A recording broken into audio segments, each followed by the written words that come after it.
Kihika, the Senator of Nakuru. Thank you. Asante, Your Excellency.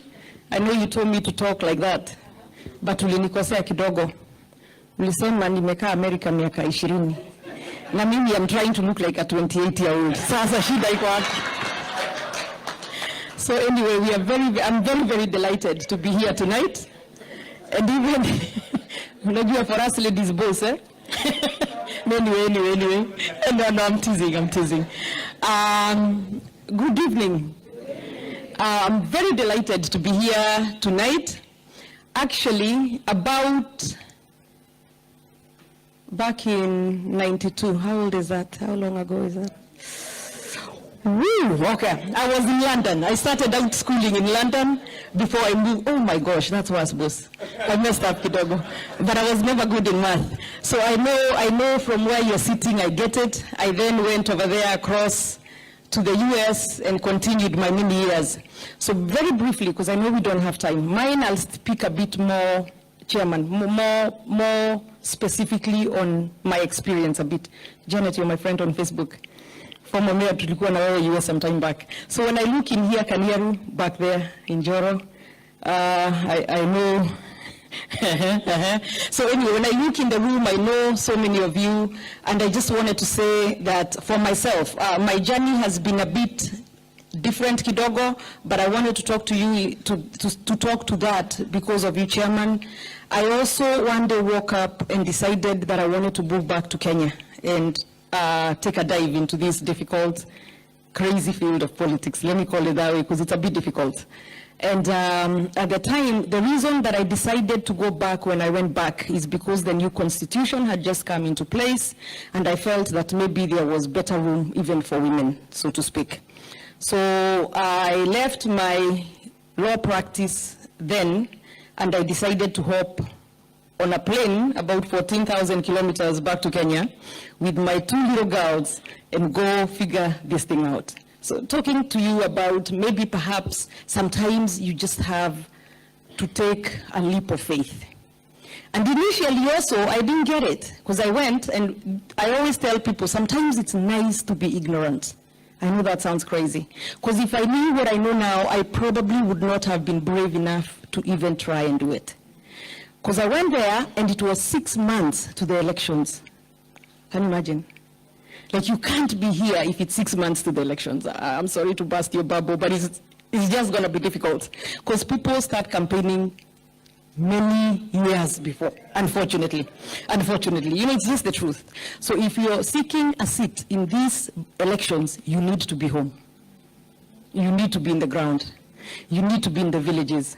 I would go to some places because then I had decided to run for a seat in Bahati. And Bahati borders, and I'm talking very fast, boss, Bahati borders Nakuru Town East constituency. And I would go in and I would talk and I would tell them what I'll do, and then I finish and I get out and somebody, and you do what you're supposed to do. Mnaelewa hapo? Kanyaru, I know you know. And then nikitoka hapo nasikia mtu ananiambia hapo hata haikuwa Bahati. Hiyo ilikuwa Nakuru Town East. Because I had been gone from Kenya about over 20 years, yeah? So, and I look back, and honestly, and in all honesty, and no offense, guys, I look back and I'm like, honestly, I should not have been a choice. Because I know I went to one meeting and they're like, so what are you going to do? And then I was telling them about this community policing, and everybody's looking at me like, what? You know, like I just didn't get it, yeah? So, but saying all that to say, then I didn't make it. I did not make it. I had spent all the money that had come with. I had my 2 girls looking at me and asking me, why would you bring us here when you told us that your dad took you to America so you can study, but you have taken away that opportunity for us and you have brought us here and now you're done. So I put my furniture on, there's a diaspora, like expatriates website where you can sell your sofas.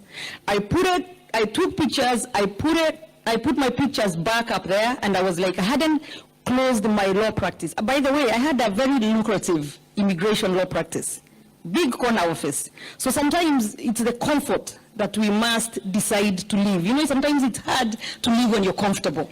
So I decided I'm going to sell my chairs, get tickets for the 3 of us, me and my 2 girls, and we are going to get out of here.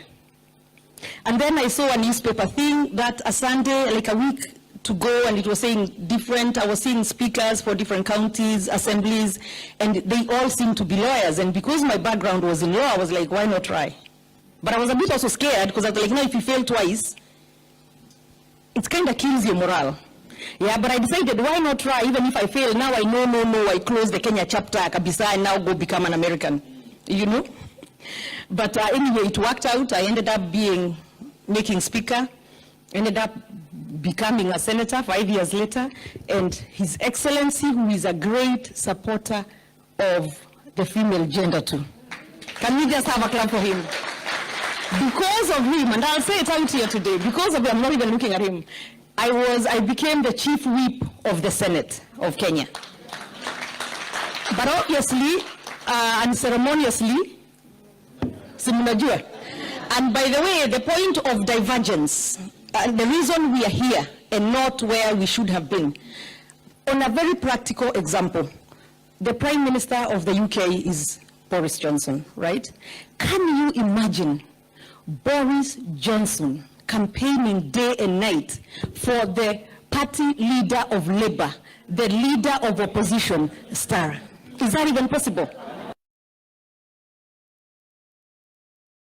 So when I stand there and I say I will not do support because I did not carry my kids across the seas and come all this way to come and leave my brain behind. Yeah? So we stand for something, and finally, we stand for something. And that is why we are here. You have heard our party leader, our candidate for president. You have heard the vision that he has for Kenya. He didn't come here and just tell you Tibin Tialala. Yeah? He told you what he's going to do once he sits there. I don't know how many of you saw as I sit an ad that was placed by Hillary Clinton when she was running for president, and it had a red phone on it and said, if the phone rings at 3 in the morning when the children are sleeping and everybody is asleep, and the phone rings at 3 a.m., who do you want picking that phone up in such a difficult world right now? Who is proven, who is tested, who is able to carry on, get in that office, get in those shoes, and immediately be able to get Kenya to the next place? He is right here. So, in conclusion, I ask you, and I've heard what you have said about the diaspora issues, which I totally understand. I totally understand. And especially on the dual citizenship, yes, because, there was that issue of maybe perhaps your allegiance may not be to Kenya, perhaps, or maybe there is inherent conflict of interest, perhaps. But I also think both when time comes, because I know God will give us this, because He knows we have a plan for Kenya, we need to revisit that. There are things that need to be revisited so that we can make it easier for those in the diaspora. So thank you very much. And for those of you from Nakuru, Muko wengi, Janet, yeah, we're in Molo, yeah? Yeah. So I'm also asking that if you talk to your relatives, and when you know here you don't only vote for the president, but pia mnaweza nisaidia when you talk to your relatives, museme, Governor ni mama around here. Thank you very much. God bless you. Thank you very much. Let me ask Kipchumba Murkomen.